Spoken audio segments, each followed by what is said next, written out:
goddamn Raiders chant. Raiders!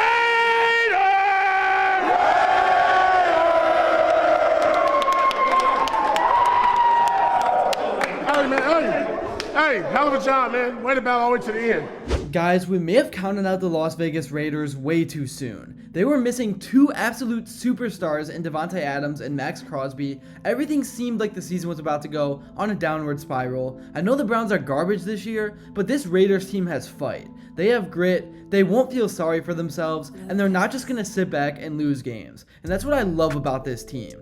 A couple of emerging stars took place in this game, guys like Charles Snowden, and all of a sudden, this team is looking like they are going to have a competitive season. And I'm going to break it down. But before I begin, I would really appreciate it if you would drop a like and subscribe. It only takes 5 seconds, plus you can always change your mind. We are on the road to 40k subscribers, and with your support, I believe we can get there super fast. Alright, so starting off defensively here, this was a great job by John Jenkins and Adam Butler up front, stuffing the run. This play kind of showed how weak the Browns O-line was, because this was a 3v2. But either way, they sort of closed the gap, and by the time Ford was able to make his jump cut right, there was nowhere to go. I want to do a better job of not only talking about the good, because here, the concept was good, the flat was covered, but Ford caught the ball, turned around, but Kalekan Chason tried an arm tackle, not what you want to do there. And Ford was able to get near the sticks, but defensively, if this gets executed, this would have been a nice stand. Now moving over to the offense wasn't the reason the Raiders won this game, but they were good enough. And there was just something about that Minshew magic.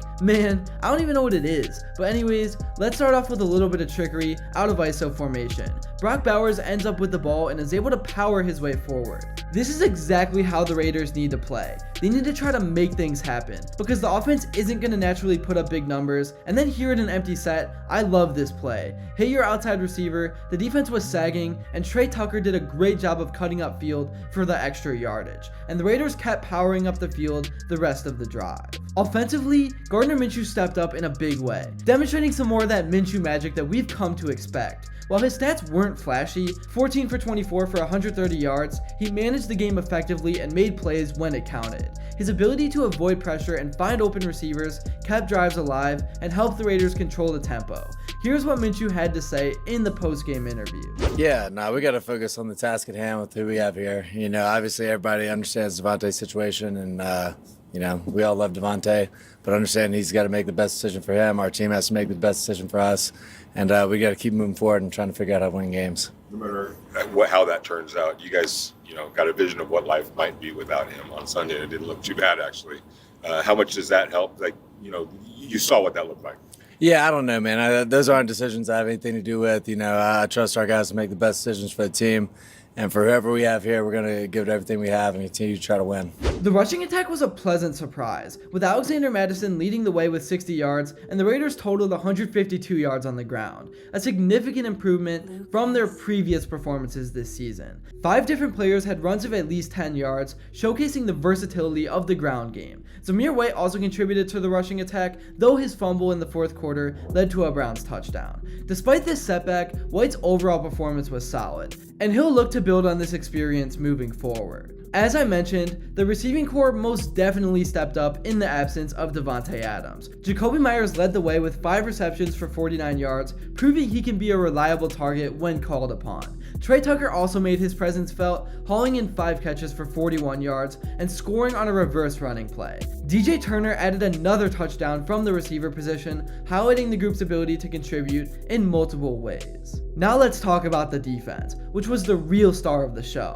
Despite missing Maxx Crosby, the Raiders' front 7 put constant pressure on Deshaun Watson, sacking him 3 times and limiting the Browns to just 241 total yards. Charles Snowden in particular had a breakout performance. The young edge rusher finished with 3 tackles, 1 for a loss, a sack, a pass defended, and 3 quarterback hits. His game-stealing sack on Watson in the final minute showcased his potential and ability to make clutch plays. And then Christian Wilkins was a force in the middle, disrupting the Browns' offensive line and creating opportunities for his teammates. His presence was felt throughout the game, even when he wasn't directly making tackles. And the secondary also stepped up, with Jack Jones and Nate Hobbs providing tight coverage on the Browns' receivers. Trayvon Moehrig and Isaiah Polamoa anchored the safety positions, ensuring no big plays over the top. And Robert Spillane led the linebacking core, flying flying around the field and making tackles. His ability to read plays and react quickly was crucial in limiting the Browns' offensive success. One of the most impressive aspects of this win was how the Raiders overcame adversity.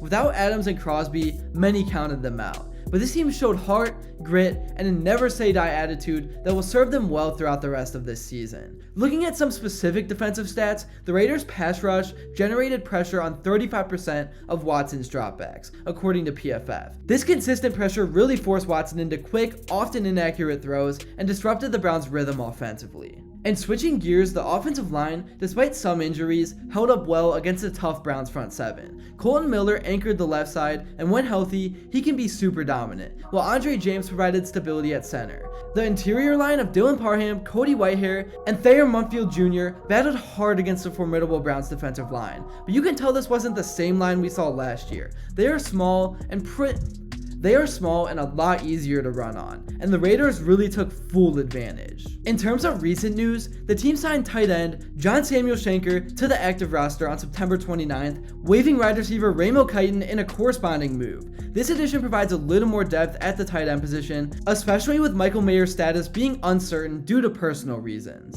Anyways, looking ahead, the Raiders do face some tough challenges, but this win against the Browns proves they're not going down without a fight. The team's ability to overcome adversity and find ways to win even when key players are out bodes well for the rest of the season. And again, the rushing attack's improvement was particularly encouraging, and if the Raiders can continue to establish the run game, it will open up more opportunities for Minshew and the passing attack, creating a more balanced and unpredictable offense. This win against the Browns really was a statement. It showed their resilience, depth, and ability to overcome adversity. And with young talent emerging, some veteran leadership stepping up, and a never-say-die attitude, the Raiders are proving that they're a team to be reckoned with the rest of the 2024 season. Raider Nation has plenty to be excited about as we look at some of the challenges ahead. I'm not saying they're going to be like a Super Bowl team, but they will be competitive, and they're a team that nobody can overlook. That's really all I got for this video. Thank you all so much if you made it to this point, and if you enjoyed and haven't yet, please be sure to drop a like and subscribe, because your support truly does mean the world.